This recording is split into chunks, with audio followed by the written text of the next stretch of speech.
Good afternoon, my gardening peeps. This is South Carolina TransPlant, also known as Martin, coming to you live from Zone 8A, the Piedmont of South Carolina. I know I'm beating you over the head once again with drip, but I am excited. This is a nice, small little project.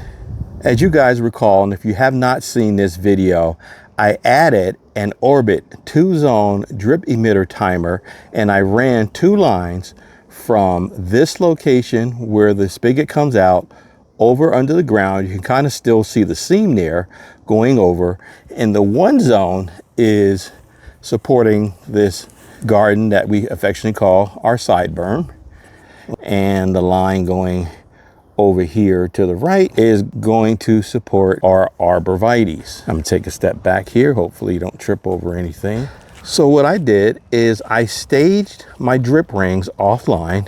They're not fully complete. I just put these out just to give you a visual. If you recall, in the drip 1, 2, 3 A to Z video, I said you didn't want to complete this loop until you got it around your plant. So I just put this out and staged it, so to say, to give you all a visual effect of how I'm going to do this. Okay, and I already pre-ran the line. As you can see, this tube is a 1/2 inch distribution tube, and the brown rings are 1/4 inch emitter rings. And if you also recall in that previous video, there are drip emitters built into this, and they are about every 12 inches.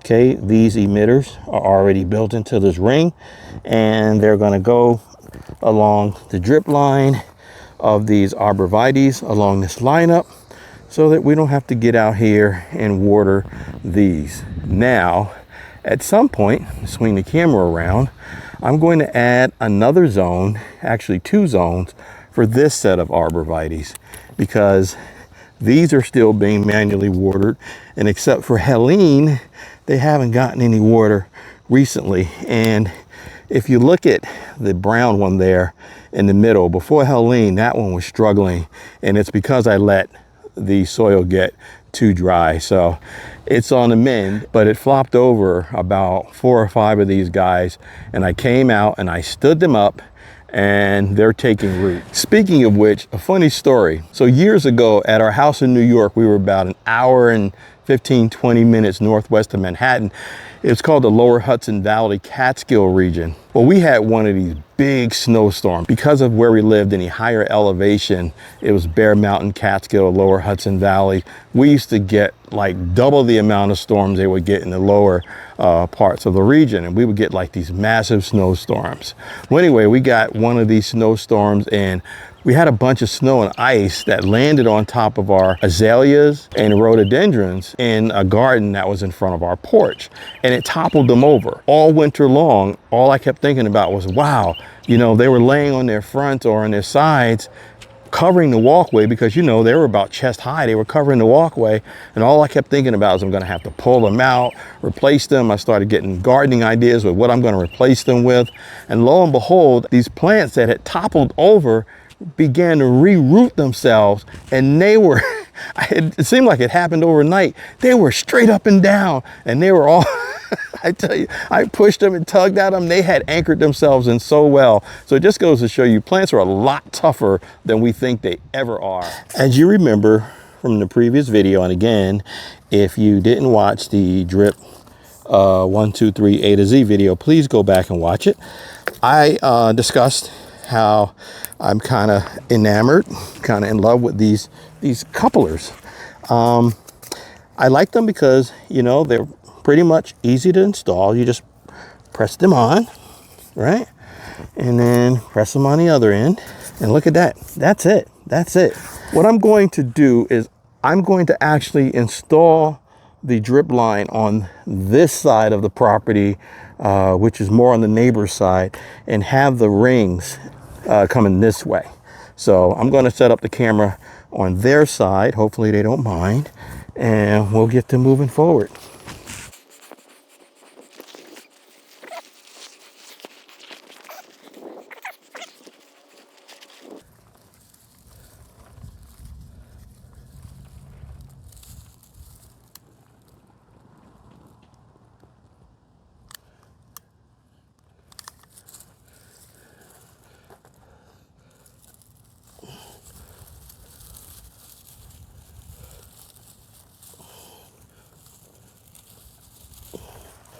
Okay, and then we're gonna put the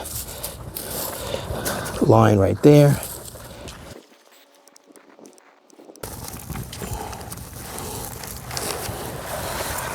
Okay, that's that guy, and just put him right there. Let's pop our hole.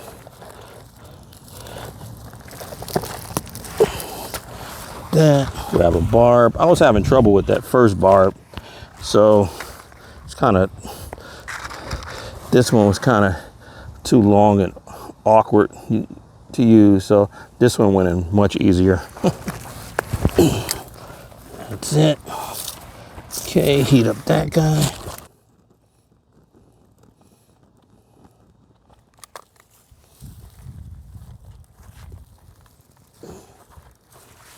All right, hope that's in the shot. Okay, that's going around that one. So, and at a later day, I'll come back and staple these down. They make 1/4-inch stakes that you can use to keep these settled in their spot, so they're not always lifting up in the air. All right, that's all of them. Can't see them all from this vantage point, but now we can. All right, and again, I'm on the neighbor side. Actually, this is our line, but this is our side, but it's our property, but it's the neighbor's side of our property. If you recall, I bought these end caps for you guys to demonstrate different ways you can shut the system at the end. I bought these for my last presentation. So what I'm going to do is attach this end cap. And one thing I failed to mention in my previous videos is, before you put this in production, get it working, you want to flush it. You want to flush the system and get any debris. You see all that stuff, all the limbs I was kicking out of my face, and pine needles and different things. You want to get those, flush them out of the system. So we're going to attach, we're going to undo this guy. All right, and then we're just going to flush the system of any debris or anything that may be in there. This is the line that's run where we just went down and over. So I'm going to reconnect it. I don't have a pressure reducer on it. Let's try this without a pressure reducer and with a pressure reducer if needed. But right now we're gonna be flushing. Go to the Orbit app. This is the rear side berm timer. That's its name. Go to manual water. Okay, and I don't have the zone defined yet. We're gonna call it, I guess later I'll name it Arborvitae 1, but for now it's zone 2.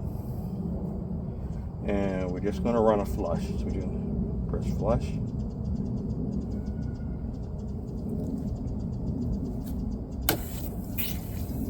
Okay, so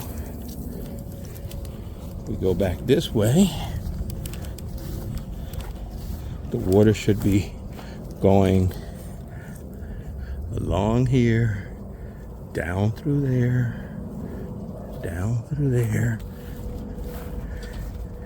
and there it is. We're flushing the system. All right. So we're going to shut it off.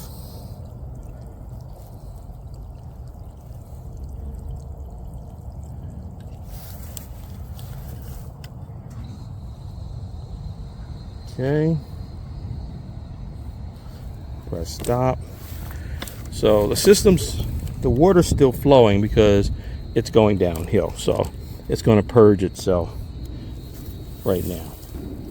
So what I'm going to do now is I'm going to terminate the end by screwing it back on.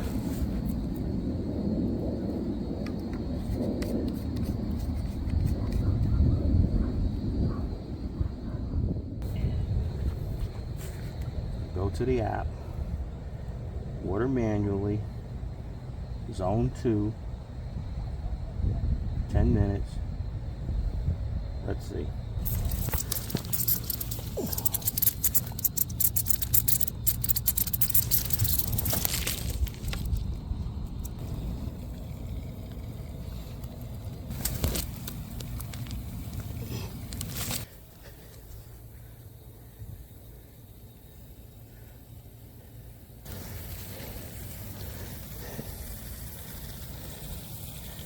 Alrighty. See, that's not good. So let's try it with a pressure reducer and see what we got. I have a 25 psi pressure reducer, so we're going to put that on this zone.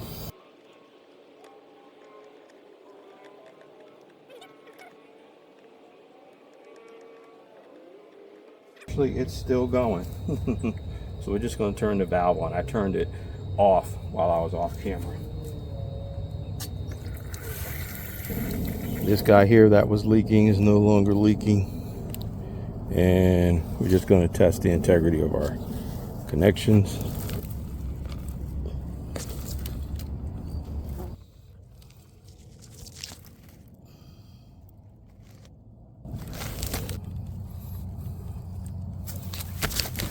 So yeah, I've just added drip irrigation to, I'm going to call this the A side Arborvitae set of hedges. So later, I'm going to add drip to this lineup going across. I think there's 12 of them. So we'll do 1, 2, 3, 4, 5, 6, and then 1, 2, 3, 4, 5, 6. 2 more zones, and also the memorial garden, and that'll complete all the drip irrigation for the rear yard. Well, folks, this is a tough time of the year for me because it is football season, both college and pro. So I am trying to put out as much garden content as I possibly can, but I ain't gonna lie, I am a football head. So I just wanted to talk to you guys for a few. This part of the video is actually an addendum to the previous video I made where I installed drip to our Arborvitae hedge line between us and our neighbor's properties. When I installed the drip lines, I actually ran a 1/2-inch distribution line from the spigot to the Arborvitae shrubs, and I teed off of that and then put 1/4-inch rings that I created on the video around the base of the plants, and there's nothing wrong with that. However, I did watch a video produced by creator RB The Garden Nanny, and if you haven't checked out her channel, please do. She is a fantastic content creator. There's so many out there. But in the video that she did, she was installing drip irrigation in a client's flower bed. And when she installed the drip irrigation, she ran the thicker, the wider 1/2-inch tube from the water source to the bed. And then in the bed, she also had the larger 1/2-inch drip emitter tubes in the bed. And I questioned her, I asked her a question, and I was like, is there any particular reason why you ran the larger 1/2-inch in the bed? And she said, it's really a preference. However, I go by the premise, and this is what I like. She goes, I go by the premise of the 1/4-inch tubing is more meant for your hanging baskets, your window boxes, your potted plants. And she prefers using the 1/2-inch tubing in beds. And you know what? It made a lot of sense to me. I used the 1/4-inch tubing around the base of the Arborvitaes just because I had it on hand, but I have plenty of potted plants that I can use that 1/4-inch tubing in, and then I can go ahead and put the 1/2-inch emitter lines around the base of these Arborvitaes. That's what I'm going to do with you now. Now, what I have done is I left the tubing in the sun. If you're not aware, when you get these coils from, you know, the big box stores, you get it shipped, you know, through Amazon or whatever, they come coiled up and they're kind of hard to deal with when they're still cool. So the warm air, leaving them out in the sun, makes them, you know, more manageable, you know, makes them easier to deal with. So this should be real easy. So what I'm going to do is, for the sake of time, I'm just going to cut this section out, and then I'm just going to take a T and connect it there, and then we'll put a distribution line. We'll replace this 1/4 inch distribution line with a 1/2 inch distribution line, and this 1/4 inch emitter tube with that larger tube. So these these are overkill. These are actually, if there's any electricians watching, these are actually like high density cable cutters for you, like thick wire. So I know it's a little bit of overkill, but this will help me get the job done quick. All right, and then let's go ahead and snap that. So now we have to join these two together and try to make my cuts as clean as possible. And I have some T's here. So we're going to take this T.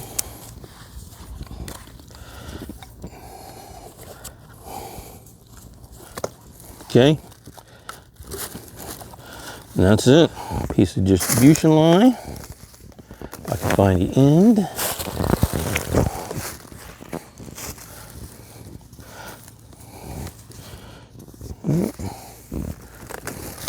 Let's make it where I can. So the ring's gonna just try to gauge where the rings, you know what, in actuality, I'm going to put the drip line in for the base first. That way I can gauge how much of that distribution line I may need. I don't know, that's 4. You know what, I thought about 6. I'm gonna go with 6. What I'm gonna do is I'm gonna use this ring as the template. I need 6 of these. So I'm gonna make 6 of these using this as a template. Now, I mentioned this in my previous video. These are the actual emitters that are gonna emit water. So this landed right there, and I don't wanna cut that emitter because I damage it. So I'm just gonna cut it just past that emitter, which is that hole, and cut it right there. It doesn't have to be, you know, exact. So that's 6, so that's what we're gonna use. So if you're wondering where I came up with the number 6 feet, basically when I installed the 1/4 inch line, I didn't feel it was wide enough. It wasn't covering enough of the drip line of the Arborvitae tree. So I had stated if I were to ever do this over again, I would go from, I believe this is 36 inches to 72 inches. So yep, I just wanted to make that ring before I cut my distribution line, because the ring is going to go. See if the whole thing's in the shot. Let's make sure. I think it is. So this ring is going to go around there. All right, it's going to connect there. So I'll just go ahead and put a T there. So that's all I'm going to need, is that little piece to go from there to there. That's it. Make sure I get it even around the ring. It's going to go from there to about there.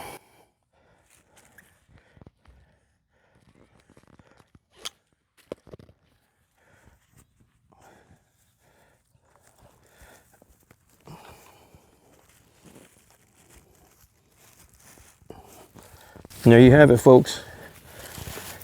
What I'm gonna have to do is come back and, you know, while I'm here, I do have staples, so I'm putting some landscape staples in the ground. I don't know if you can see the far side, but it's popping up in the air because of the, you know, the hill. So I'll just go ahead and put some landscape staples in that.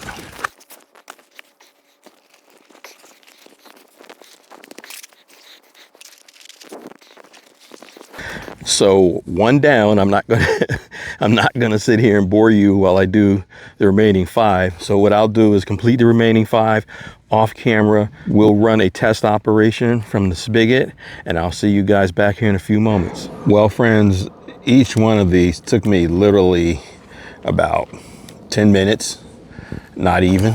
As you can see, that emitter's emitting water. See that? This guy's emitting water. All right, folks. So Arborvitae A is done. So I hope you found this video to be educational and informative.